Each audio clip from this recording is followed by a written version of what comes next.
everyone, I hope you are well. Today I've got an update on what I've been up to, more specifically my cystoscopy. I'm just going to tell you what it entailed, how I felt before, not the actual procedure because I was under general anaesthetics. If you're here to hear about what a local anaesthetic's like, I'm afraid I can't tell you because I was out cold. But I'm here to tell you my experience and just update you from my last video.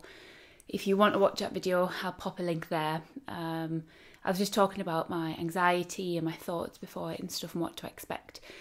And now I'm over the other side, I'm through it, so I'm here to update you. I do have notes on my phone because I have the most atrocious memory and I would forget it. So I've just put little sort of bullet points to remind me. So I'll talk about my nerves. As some of you might know, I actually went in for the procedure a week and a half before. Got as far as the gown and the stockings and waiting for my anaesthetist to literally take me down, and my appointment was cancelled because someone who was in previous to me, something happened in their surgery and they had a terrible time. So I'd had a week to kind of get more nervous about this. And I can't explain how many nerves were squashed by putting the video out on this channel and talking to people and hearing their experiences. And it was so reassuring. People were telling me that they had a dream about this guy, Pablo, when they were under general anaesthetic, and a medical secretary was giving me some advice and things. And just to talk about it and discuss it with other people made me feel so much better. So I'm hoping that other people who are watching this video can feel relief like I did. The actual morning, I'd been nervous up until the night before. Then on the morning, I thought, I've got to wait until 4 o'clock before I go to the hospital. So I'm just going to try and forget it. So I kept myself busy all day with work stuff, tidying the house. I had a shower, did my hair and things, just to try and be as normal as possible. And I put music on and danced. So while I was doing my hair, I was dancing around to music. And it was amazing how relaxed and so much better I felt because of that. I walked to the hospital. It's not that far from where I live. And I thought, I walk, get some fresh air, clear my mind, had my music on, and I felt great the entire time. Sat in the reception area, I could see other people were waiting for their operations, and I just felt really relaxed.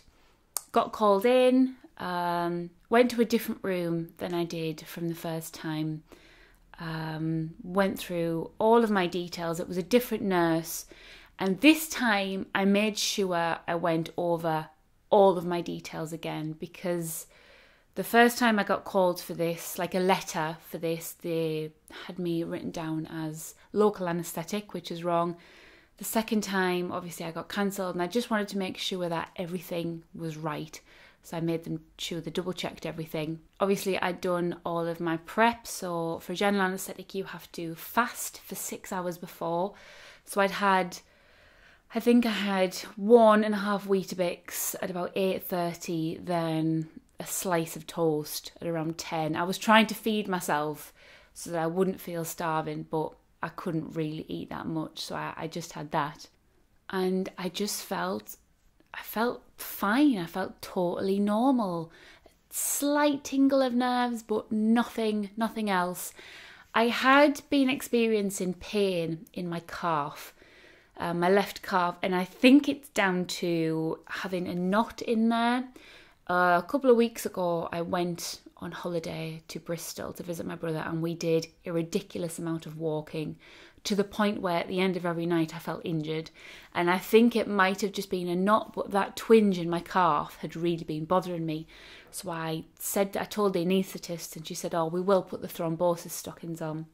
Now, last time I was there, I got the stockings straight away. This time they said I didn't need them. And I thought, well, why was I giving them last time and didn't need them now? And because of my leg, obviously I'd worried more. So I think maybe just to ease my mind, they give me the stockings, which made me felt much better. Does that make sense? Made me feel much better. It didn't make me felt much better. So I chatted to the anaesthetist about pain meds.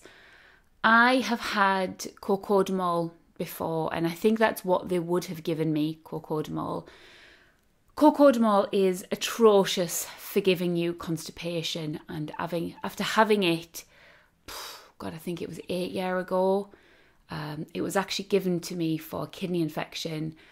I vowed never to have it again. So I said to her, I don't want anything that will constipate me. And to my surprise, she said, oh, so just paracetamol then. And that made me feel so much better, because I didn't want to fill my body up with pain meds if I could get away with it. So just to be able to have paracetamol made me feel so much better.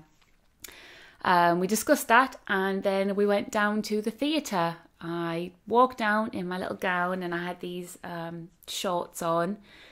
They usually give you paper pants, but I think they'd run out, so I actually had like the male version, which were shorts down to the knees with this funny little flap on the front. As soon as I walked in the door, the nerves kicked in. I'd been fine up until that point, and I think it's natural. I just kind of went along with it because I was in the moment. It's like, right, this is happening right now. This thing that I've been thinking about for ages is happening right now. So it wasn't the actual theatre room I'd walked into. It was the sort of the pre-op room where I get put under and stuff. So I never saw any of the equipment they'd be using on me. I never saw the surgeon, which kind of made me feel better. It was just this little room, the anaesthetist, the nurse, and that was it. So I got my slippers taken off me and my dressing gown, lay on the bed.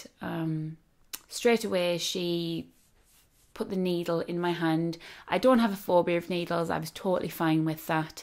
It went in the top of my wrist there. So she strapped my arm up, put it in so I couldn't see it. I knew I was getting it though. And then she hooked me up to, I think they flushed it out first, so my hands started to go cold. And because they hadn't told me what was happening, I was like, oh, my hand's going cold. And said, oh yeah, we're flushing it out. They put in the anti-sickness drug. And as soon as they said that, I just felt relief. I thought, oh yeah, the anti-sickness drug, I want that. Then they put in the paracetamol, which I'd asked for. And they'd put a mask on my face, but the mask kind of didn't go on my face properly. It kind of was skew whiff and it was poking in my eye. So I couldn't actually keep my eyes open anywhere. And when I first took a breath in the mask, there was nothing there. It was just this like block of plastic and I couldn't breathe. But then I had to it was almost like I had to suck hard to get any air out. They must have turned it on and she said, we're putting the anesthetic in now. And I was out. It took me probably about 5 seconds to go. It was a little bit longer than I used to have. Maybe because they told me as soon as they started to put it in. But they put it in and that was it. I had felt lightheaded a little bit earlier when they were putting the anti-sickness drug in and the paracetamol. But I think that may have just been my own head. I think that was just my nerves thinking, am I feeling woozy? Oh, I think I am lightheaded. Don't think that was the drugs affecting me. And that was all I remember. Obviously didn't feel any of the surgery because I was out cold. The next thing I remember was waking up on the ward with my anaesthetist there.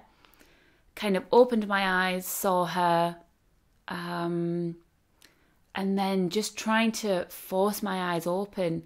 I would probably have been allowed to just close my eyes and sleep, but I kind of wanted to wake up and start to pull myself around and feel better. I think it was about 4 minutes that I was pulling myself around, and then I started to shiver like a lot and my teeth were chattering. This didn't surprise me at all because I'm a very cold person. I have got terrible circulation and I'm always cold. So to shiver and have my teeth chatter after this didn't surprise me. I just thought it was a reaction. I thought it was something that everyone had. But they tested my temperature and said I was a little bit cold. I don't know if they said 31 or I just imagined that. If that's like really, really cold, I probably just imagined it, but I have 31 in my head. So they put 3 blankets on me and I didn't stop shivering, and I don't think my temperature increased. So they got this most amazing blanket, which I would love. It was like, you know, those giant, not plasters, giant bandages they put on the soft. It was like that, but a huge one, the size of a person. They lay it on me, put another blanket on top and flicked a switch, and this blanket inflated with hot air. And it was like bubble wrap, but the bubbles were about that big all over the blanket. And within about a minute, I'd stopped, my teeth had stopped chattering, I was back to normal temperature. When my temperature had returned to normal, they wheeled me around to this little cubicle where you kind of get off your bed and you sit. My anaesthetist had asked me if I could sit up, and I did. I was still very woozy. I sort of sat up with my eyes closed and I was very wobbly. But obviously if you can sit up, you know, you're fine to move into the chair. So they got me into the chair, put the blankets back on me, dressed me in my dressing gown, and kind of left me, not abandoned me. They were all walking around and doing their thing, but I was kind of just left to sit there and recover, really. I remember sitting there still feeling a bit tired, touching my lips. I am a little bit addicted to lip balm. If I don't have lip balm with me, I go into this almost panic that, oh my God, what happens if I get dry lips? I need lip balm with me at all times. And I remember feeling my lips, and they were so sticky and they were sticking together. So I was pulling this sticky stuff off my lips, and I'd said to her, I had sellotape on my lips, and she said, oh, well, no, it'll be where they've intubated you and stuck the tube. I'm really pleased I didn't find out that I was being intubated before, because I probably would have had panic over that. Obviously, I wouldn't have felt it, but just the thought of it. And if I ever go into general anaesthetic again and know that I've got to be intubated, I'll feel fine about it. They didn't wake me up with the tube in, they took it out. I had a tiny, tiny twinge in my throat where I could feel it had been. When I swallowed, it was a tiny bit of pain, but that went the next day. They offered me a cup of tea and biscuits, and I only accepted the biscuits. I didn't feel up to a hot drink. So I just had biscuits. I just wanted something to nibble on to be on my stomach, because by that point I was feeling really, really hungry. And it came around to needing the toilet. Although I hadn't drank since 2 hours before the surgery and I'd been to the toilet, they've obviously given me fluids and I needed to go to the toilet. Now, I'd been told by many people who've had this procedure to brace myself, because this stings. So I was thinking, okay, I can deal with this. It's just stinging. It's not going to hurt that much. And I think I was a lucky one. I genuinely think I was very lucky. I went to the toilet when I still had all the painkillers in my body, and I got my first wee out of the way, still on painkillers. I'm going to tell you what it was like. So if you're squeamish, this might be a bit TMI for you, but I'm sharing, so I'll let you know what it was like. The entire wee was blood, which I was told to expect anyway. It was very, very little urine. It just it felt like I was having a wee, but obviously I looked to see what it was, and it was pretty much all blood. It looked like I was just bleeding. There was a pain there. It was odd. I could almost feel my tube. When I normally go to the toilet, I can't feel the tube. I just feel like I'm, having a wee. But I could feel the entire tube, and it was almost a bit tight. And I got an idea of what the pain would be like had I not still have had the painkillers in my system. And I think it would have hurt. Then, this can only be described as having flatulence out of my bladder. It just started, I just started blowing raspberries out of my bladder for ages. And I just sat there on the toilet thinking, what is going on? Air is coming out my bladder. Now, I know because I've looked up this procedure before that they fill your bladder with air so that they can actually look inside. So you've got a lot of air in there. And until you release it, the air stays in there. And I think that's might be why I needed the toilet, because my bladder was feeling fuller because it was full of air. And I just sat on the toilet for ages getting air out of my bladder, air and blood. And that was it. That was the most unusual wee I have ever had. Afterwards, I didn't wipe, I kind of dabbed, I was very careful. Came out and just said to the nurses, I was like, that's the most unusual thing I've ever done. But I was pleased that it was over and done with, and essentially my first week was out the way. My mum picked me up at 8 o'clock. I'd actually went in at 4 o'clock, and I was told I'd be there for 3.5 hours, but I ended up being there 4. Mum picked me up at 8 o'clock. I'd said, when am I allowed my first paracetamol? And I think they'd said I'd had 1,700 milligrams. Was it 1,700? Yes, I'd written down 1,700 milligrams. So that might have been what they gave me for the procedure. So it was just, I was allowed paracetamol after that. Obviously, you take 2 every 4 hours. And going to the toilet at home, when the painkillers first wore off, it stung a little bit. And the feeling I had was very similar to having a UTI. That's kind of what it felt like. I had that desperation feeling of needing the toilet. I'd go to the toilet and I'd have a tiny little wee, and that'd be it. But that came around probably every hour. I felt like I needed to go to the toilet. That passed after 2 days. The stinging passed after 1 day. I only actually needed painkillers up until the Thursday night. I took my last painkillers on Thursday night. I took 1,000 milligrams of paracetamol each time, and that was me done. I didn't need it anymore. Passing urine wasn't actually the most painful bit. It was afterwards. It would sting a tiny, tiny little bit, and then this odd pain came afterwards, like a squeezing, emptying pain. It's very hard to describe. I almost don't know how to describe it, but once I'd passed urine, there was an odd pain there. That, again, kind of stopped on the Friday afternoon. I think I had bleeding up until Thursday night.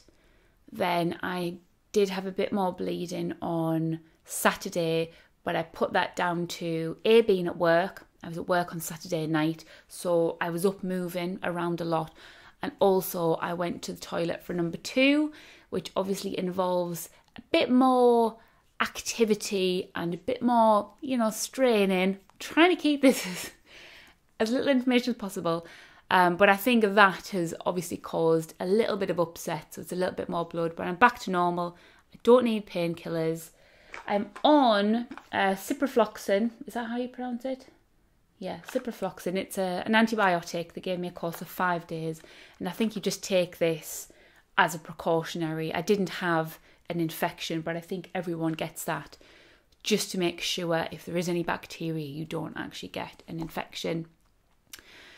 Anesthetic wise, I felt great on the Wednesday. I woke up, my mum came to pick me up. She said, "Oh, you look brilliant." And I said, "I feel fine." I fell asleep pretty early on the Wednesday night. Thursday, I woke up expecting to be okay. I had my mother-in-law over because I have to have someone with me for 24 hours afterwards. So I had my mother-in-law with me all day, and I slept a lot of the day. I kind of forgot how much general anaesthetics wiped me out. I didn't feel bad, I just felt tired and a little bit unenthusiastic about everything. Got up, I watched, binge watched Gossip Girl. I'm into that at the moment on Netflix, and on Friday, I had so much planned on Friday, because on Thursday night after dinner, I felt great, and I was getting on with my blog and things. Then on Friday morning, I woke up and thought, right, this is what I'm going to do. I'm going to do all this video. I was going to film this video. There's lots of noise going on outside. Has it stopped? I think it has. So by 11 o'clock, I felt a little bit odd, is to describe the word. Just a little bit lightheaded. Not like dizzy or anything. Just a little bit lightheaded, like I need to lie down. Came back to bed with my laptop, had a sleep, and I think I watched 7 or 8 episodes of Gossip Girl, and that's all I did with my day. So the anesthetic, if we don't count Wednesday night, took 2 full days to get over. Saturday I woke up and I was fine. I was determined to try and move a little bit more on Saturday, because I'm a firm believer in energy breeds energy. If you sit on your bum doing nothing, you're going to be tired because you're not actually creating energy. So I did want to try and move a little bit more to get myself more energetic. Went to work on Saturday night and I hit a wall at about 10:30. But I'm totally back to normal now. It's Monday. I've had a very busy weekend. I was at a christening all day yesterday down in Liverpool. We had to drive down there at 9 in the morning. It's about 2.5, 3 hour drive. So we had to go there, have the christening, have the after party, and then come back up. And I feel great. I've got no more pain, no more bleeding. The only downside is, if I can say it's a downside, is that it's not fixed my pain. My surgeon spoke to me and he said, your bladder looks completely fine. There's nothing in there. There's nothing wrong. Because they did a urethra stretch at the same time. So obviously I had the cystoscopy, and because I had a urethra stretch, that's why I had to have the general anaesthetic. He said, your urethra was very narrow. We've stretched that, so hopefully that will stop the UTIs in the future. But we couldn't find anything in the bladder, which means whatever this pain is nothing to do with my waterworks. I still think it's to do with my stomach. I'm keeping a food diary now of when I get pain, if I've had my stomach relaxant.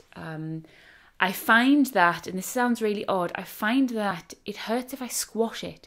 So if I sit on a chair and lean to that side, I'm almost squashing what's inside and I get pain from it. Don't know what it is. Going to be in the hospital on Thursday for a CT scan, hoping that will show something up. And I have had a little bit of anxiety about having an endoscopy, which is a camera down your throat. I'm 90% sure it's an endoscopy. Yes, it is an endoscopy. I was thinking a colonoscopy, but that's colonoscopy. I have had a lot of anxiety about that because I spoke to my nurse and I said, can you get general anaesthetic with it? And she went, no. And I was like, oh my God, if I have to have this, how will I manage not having that? But somebody on my last video actually said, well, yes, you can. If you have that much panic about it, they will give you a general anaesthetic. So that's made me feel a little bit better. The thought of having to go through that, not under general, it was sending me insane. So yes, CAT scan on Thursday. Hopefully it will show what this pain is. Maybe I'm just allergic to something. I don't know. Couldn't tell you. We'll have to wait and see what the results bring. Hope this video helped. This is the whole reason I'm making these videos. This is 26 minutes long. Boy, I talk a lot. If you have a story about your experience, please leave it in the comments below. It's good to share. I always reply to everybody's comments. If you've got any questions, let me know. I'm sorry I kind of couldn't share what the procedure entailed, but obviously mine was a general anaesthetic. I hope I made you feel better about general anaesthetics in general. I reacted pretty much the same way I did when I was a child. I've had them as a kid and I was fine with them, and I'm exactly the same as an adult. Didn't feel sick, didn't have any bad side effects. It pretty much went exactly how I would have wanted it to go. So yeah, leave your comments and stories in the comment section below, and everyone else sort of gets involved. Other people will see someone else's comment and, you know, reassure them and let them know everything's okay. I am doing a video, I'm actually going to record it today, on my emetophobia and my experience with cognitive behavioural therapy. I've got all my notes, I just have to get everything in order because so many things happened, I need to get them all in order on a piece of paper. So I'm doing that now, and of course I will do a video on how my CT scan went, because I've never had one of those before and I don't know what to expect, and obviously let you know if we find out what this pain is. I hope you enjoyed this video. I hope you weren't too squeamish with my extra juicy information. I hope to see you next time. See you later.